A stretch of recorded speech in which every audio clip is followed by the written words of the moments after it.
I'm Sarah, 30F, and I've always had a complicated relationship with my younger brother, Mike, 107M. Growing up, our parents consistently favored him, which created a lot of tension between us. They would shower Mike with praise for even the smallest accomplishments while barely acknowledging my achievements. Our family dynamic wasn't always this way. When I was younger, before Mike was born, I remember feeling loved and supported by my parents. They would take me to the park, read me bedtime stories, and proudly display my artwork on the fridge. But everything changed when Mike arrived. From the moment he was born, it was clear that Mike was going to be the golden child. Our parents doted on him constantly, often neglecting my needs in the process. As we grew older, this favoritism only intensified. I vividly remember my 10th birthday. I had been begging for a bicycle for months, dropping hints and even leaving magazine clippings around the house. When the big day came, I eagerly unwrapped my presents, only to find clothes and books. My parents explained that a bike was too expensive. Just 2 weeks later, they surprised Mike with a brand new bike for no particular reason. When I asked why he got one and I didn't, they said, "Mike needs more exercise. You're fine without one." This pattern continued throughout our childhood. When I made the honor roll in middle school, my parents barely glanced at the certificate. But when Mike got a B+ on a single test, they took the whole family out for a celebratory dinner. The disparity in how we were treated became even more apparent as we entered our teenage years.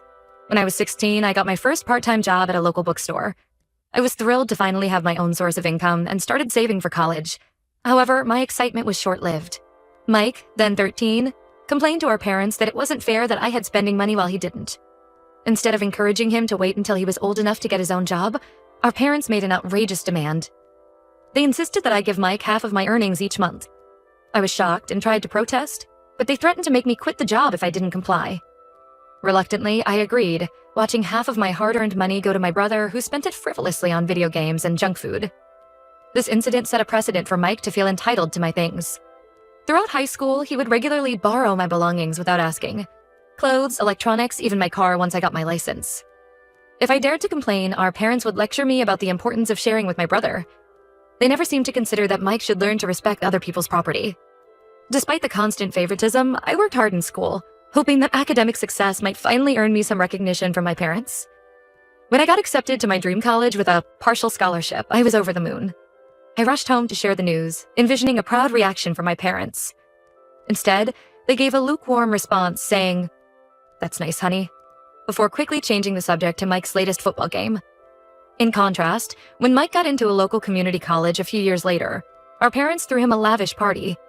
They invited the entire extended family, ordered catering, and even hired a live band. As I watched them celebrate Mike's mediocre achievement, I couldn't help but feel a mix of hurt and resentment. The final straw came during my sophomore year of college. I had been saving up for months to buy a high-quality camera for my photography class. Photography had become my passion, a creative outlet that helped me cope with the stress of my family situation. I had researched extensively and finally found the perfect camera that fit my budget. I came home for winter break, excited to finally make my purchase. But when I went to get my savings, I discovered that a significant amount was missing. I soon found out that Mike had taken the money without permission to buy a new gaming console. When I confronted him, he shrugged it off, saying I could just save up again. Our parents refused to make him return the console or pay me back, dismissing my distress with the casual, "You should have hidden your money better." This incident was the breaking point for me. I realized that no matter what I did, I would never be a priority in my family. After that, I distanced myself as much as possible. I took on extra jobs to support myself through college, rarely coming home for visits. When I did, Mike would make snide comments about how I thought I was too good for the family now. Our parents never corrected his behavior, often joining in with comments about how I had changed and become cold towards them. Despite the emotional toll, I managed to graduate with honors and secure a good job in marketing. It was at my new job that I met Jake, 32NM, who would become my rock and biggest supporter. We've been together for 5 years now, and he's been incredibly understanding about my family situation. Jake's own family is warm and welcoming, showing me what healthy family relationships should look like. 6 months ago, Jake proposed during a surprise weekend getaway. It was a magical moment, and I was thrilled to start planning our future together. However, the joy of our engagement was quickly overshadowed by the dread of dealing with my family during the wedding planning process. After much discussion and soul-searching, I decided not to invite Mike or my parents to the wedding. I want our special day to be filled with love and positivity, not overshadowed by the negativity and resentment that has characterized my relationship with my family. Last week, my mom called me in tears, demanding to know why they hadn't received wedding invitations yet. I took a deep breath and explained that given our history, I didn't feel comfortable having them at the wedding. She accused me of being selfish and trying to punish them, completely dismissing my feelings as usual. My dad then got on the phone, saying I was breaking Mike's heart by excluding him from such an important day. Apparently, Mike had been telling everyone he was going to be my best man, despite the fact that we've barely spoken in years. The audacity of his assumption left me speechless. I stood my ground and told them my decision was final. This led to Mike blowing up my phone with angry texts, calling me every name in the book. He accused me of being jealous of him and trying to make myself feel important. It was as if he had completely rewritten our childhood in his mind, casting himself as the victim. My parents are now threatening to cut me out of their will if I don't invite them all to the wedding. This threat might have worked years ago, but I've long since stopped expecting or wanting anything from them. Jake fully supports my decision, understanding how toxic my family dynamic is. He's offered to handle any further communication with them to shield me from their manipulation tactics. Some of my friends, however, have suggested that I should just invite them to keep the peace. They argue that I might regret it if I don't have my family at my wedding. Their words have planted a seed of doubt in my mind. Am I being too harsh? Should I give them one last chance? But then I remember all the hurt and disappointment, and I'm reminded of why I made this decision in the first place. I know this post is long, but I felt it was important to provide context for why I'm making this choice. So, Reddit? AETA for refusing to have my brother and parents at my wedding? Update 1. Thank you all for the overwhelming support on my original post. Your comments and messages have been a source of strength during this difficult time. I wanted to provide an update on the situation, as there have been several developments over the past couple of weeks. After discussing things further with Jake, I decided to stand firm in my decision not to invite Mike or my parents to the wedding. However, Jake suggested that meeting with them in person to explain my reasoning might provide some closure for all of us. Although I was hesitant, I agreed it was worth a try. We arranged to meet at a neutral location, a quiet cafe in a neighboring town. I arrived with Jake, feeling a mix of anxiety and determination. My parents and Mike were already there, my mom's eyes red from crying and my dad wearing his signature disapproving frown. Mike, surprisingly, looked more subdued than I expected. As soon as we sat down, my mom launched into a tearful monologue about family loyalty and how I was tearing everyone apart. My dad interjected with comments about how ungrateful I was being. I let them speak, taking deep breaths to stay calm. When they finally ran out of steam, I calmly explained my position. I brought up specific instances of how they had hurt me over the years, including the camera incident and the constant favoritism. I told them that while I cared about them, I didn't feel we had the kind of relationship that warranted them being at my wedding. To my shock, Mike spoke up. In a quiet voice, he admitted that he had intentionally broken my camera back in college. He confessed that he had always felt insecure about my academic success and resented that I was leaving him behind by going to college. He said he wanted to bring me down a peg, to make himself feel better. The table fell silent after this revelation. Our parents seemed stunned, as if they were seeing our dynamic clearly for the first time. My mom tried to smooth things over, saying, "Well, that was a long time ago. We should let bygones be bygones." But I wasn't having it. I pointed out that Mike's admission only proved my point about the toxic dynamic in our family. My dad then tried a different approach. He offered to pay for the entire wedding if we'd include them. I was taken aback by this attempt at financial manipulation. I declined, explaining that it wasn't about money, but about surrounding ourselves with people who genuinely support us. This seemed to really upset Mike. He started ranting about how I've always thought I was better than the family, and that I was going to regret pushing them away. It was as if all his earlier remorse had evaporated, replaced by the familiar anger and resentment. At that point, Jake, who had been quietly supportive throughout the conversation, suggested it was time for us to leave. As we were getting up, my mom grabbed my arm, tearfully asking if this meant I was cutting them out of my life forever. I told her honestly that I didn't know, but that I needed space to heal and figure things out. In the days following this meeting, my phone has been constantly buzzing with messages from extended family members. It seems that Mike and my parents have been spinning their own version of events, telling everyone that I'm having a mental breakdown and trying to destroy the family. My aunt even called, suggesting I postpone the wedding until I come to my senses. The constant barrage of messages and calls has been emotionally draining. I found myself second-guessing my decision at times, wondering if I'm overreacting.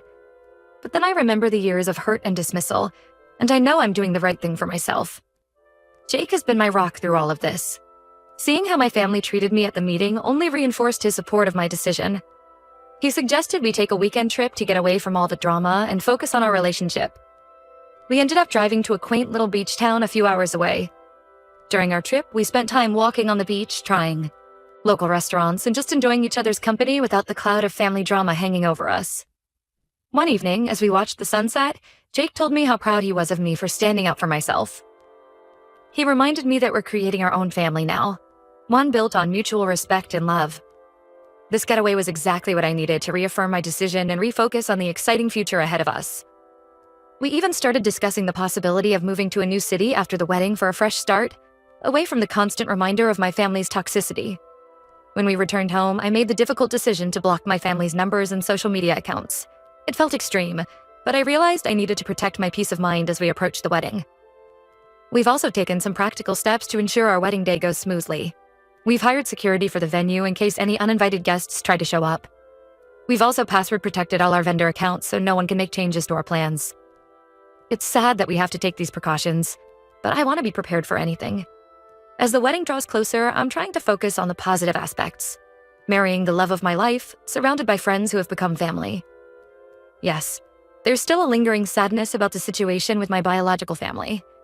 But I'm learning to accept that I can't change them or force them to treat me with respect. All I can do is move forward and create the life and family I deserve. Thank you again for all your support. It means more than you know to have people validate my feelings after years of being gaslit by my family. I'll post another update after the wedding to let you all know how it goes. Update 2. It's been about a month since my last update, and I wanted to share some developments in the situation with my family and our wedding plans. First, the good news. Jake and I have finalized most of the details for our wedding, and we're both getting excited. We've decided to have a smaller celebration than initially planned, with just our closest friends and Jake's family in attendance. It feels much more intimate and meaningful this way. We've chosen a beautiful garden venue for the ceremony and reception. The florist has designed stunning arrangements featuring my favorite flowers, and we've planned a menu that reflects both of our tastes. Jake and I have been practicing our first dance, which has led to a lot of laughter and stepped on toes, but it's been a fun way to de-stress from all the family drama. Now for the not-so-good news. Despite my clear wishes, my family has continued to try and insert themselves into our wedding plans. Last week, my mom showed up unannounced at my workplace. I was in a meeting when my colleague came to get me, saying there was a distraught woman in the lobby insisting on seeing me. When I got to the lobby, I found my mom in tears, causing a scene. She was crying and begging me to reconsider, saying she had already bought a dress for the wedding and couldn't bear the thought of not seeing her baby girl walk down the aisle.